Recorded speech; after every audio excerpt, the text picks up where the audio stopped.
Doctor صاحب ہم ایک ڈیموکریسی میں رہتے ہیں، جمہوری ملک میں رہتے ہیں، ہمارے پاس بہت سارے اپنے جمہوری حقوق ہیں، بہت سارے ڈیموکریٹک رائٹس ہیں، لیکن اس معاملے میں ہم دیکھ رہے ہیں کہ عوامی سطح پر بھی ابھی کچھ ہلکی سی بحث ہو رہی ہے، اور میں سمجھتا ہوں کہ جس شدت کے ساتھ اور جس مضبوطی کے ساتھ یہ بحث کو پروان چڑھنا چاہیے وہ نہیں چڑھ رہی.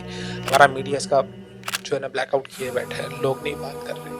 تو ہم اپنے ڈیموکریٹک رائٹس کو ہمیں استعمال کرتے ہوئے اگر ہم نے اس میں اپنا کردار ادا نہ کیا تو کہ ہمارا شمار ان لوگوں میں تو نہیں ہوگا جو بنی اسرائیل پہ عذاب آیا اور فرمایا کہ اس میں کچھ لوگ جو تھے وہ بالکل خاموش ہو کے بیٹھے ہوئے تھے، صرف خود وہ اس چیز کو مانتے نہیں تھے لیکن خاموشی سے بیٹھے ہوئے تھے، بالکل انہوں صحیح نے بات ہے. لوگوں کو آپ نے منع نہیں کیا. بالکل صحیح کہا. ایک تو بنی اسرائیل کی مثال اس میں موجود ہے کہ وہ لوگ جنہوں نے منع نہیں کیا وہ بھی عذاب کا شکار ہو گئے. اور دوسری بات یہ ہے کہ نبی اکرم صلی اللہ علیہ وسلم کا ایک فرمان ہے کہ اللہ تعالیٰ کا یہ قانون نہیں ہے کہ اللہ تعالیٰ کسی ایک شخص یا خاص گروہ کی ہوئی غلطی کی سزا اللہ تعالیٰ سب کو دے.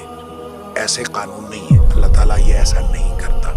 یعنی ان اللہ تعالیٰ لا يعذب العامة بعمل الخاصة. صح. چند لوگوں نے جرم کیا ہو تو اللہ تعالیٰ ساری امت کو سزا نہیں دیتا، لیکن یہ ہمیشہ یہ قانون نہیں چلتا.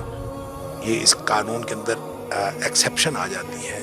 آپ نے فرمایا حتی اذا یروا المنکر بین ظہرانہم، کہ وہ برائی کو اپنے سامنے ہوتا دیکھیں اور وہم قادرون علی ان ینکروہ فلا ینکروہ، ان کے پاس یہ اختیار بھی تھا کہ وہ اس کو کم از کم برائی کہتے، اس کے خلاف آواز اٹھاتے.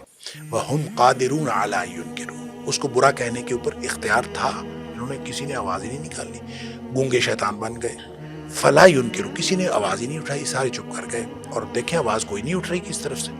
جب ایسا ہو جاتا ہے نبی پاک صلی اللہ علیہ وسلم فَإِذَا فَعَلُوا ذَلِكَ، جب لوگ یہ کرنا شروع کر دیتے ہیں عذب اللہ تعالی العامۃ والخاصہ، تو پھر جو ہے جرم چاہے ایک نے کیا ہو پھر ساری رگڑی جائے، سارے شیطان بھی سب رگڑے جو جاتے. بچے بھی اور جنہوں نے اس کے اوپر لوگوں کو سمجھایا بھی اور تو تنقید بس اگر ہمیں اصلاح کا عمل جاری رکھے ہوئے ہوں، قرآن نے اصول دیا ہے وَمَا كَانَ رَبُّكَ لِيُهْلِكَ الْقُرَىٰ بِظُلْمٍ، تیرا رب ایسا نہیں ہے کہ کسی بستی کو ظلم کے ساتھ ہلاک کر دے. وَأَهْلُهَا مُصْلِحُونَ، اس حالت میں کہ اس کے اہل جو اس کے رہنے والے ہیں وہ اصلاح کا عمل جاری رکھے ہوئے ہیں. اور اگر میں اور آپ ہم دونوں اس وقت بات کر رہے ہیں یا جتنے لوگ یہاں موجود ہیں، ہم سب اگر اصلاح کا عمل جاری رکھے ہوئے ہیں اور کچھ نہ کچھ کنٹریبیوٹ کر رہے ہیں تو پھر امید رکھیں انشاءاللہ اللہ تعالیٰ رحمت کر دے گا.